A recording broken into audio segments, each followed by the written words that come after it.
Good morning বন্ধুরা and welcome back to my channel. তো চলো তোমাদের সাথে শেয়ার করি ছোট্ট একটা মিনি ব্লগ।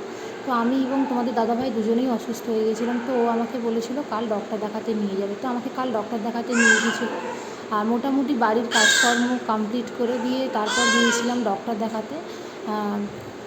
ডক্টর দেখাতে গিয়ে যাওয়ার সময় মেয়েকে রেখে গিয়েছিলাম জ্যোতির কাছে, কারণ ওকে নিয়ে অনেকটা রোদের মধ্যে হাঁটতেও পারছিলাম না, তো তাই জন্য ওর বাড়িতে রেখে গিয়েছিলাম। তো যাই হোক, ওখানে যাওয়ার পরে ডক্টর অ্যাডভাইস দিল যে স্যালাইন দিতে হবে।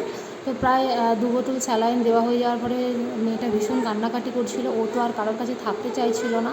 তো সেই জন্য বাধ্য হয়েই বাড়ি ফিরে আসি। কিন্তু তোমাদের দাদাভাইয়েরও শরীরটা খুবই খারাপ, তো সেখানেও ডক্টরের কাছেই রয়েছে।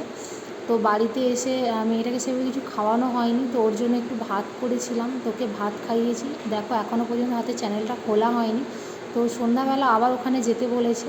তো যাই হোক, দেখা যাক সন্ধ্যাবেলা আবার কী হয়। তো আজকের মতো টাটা।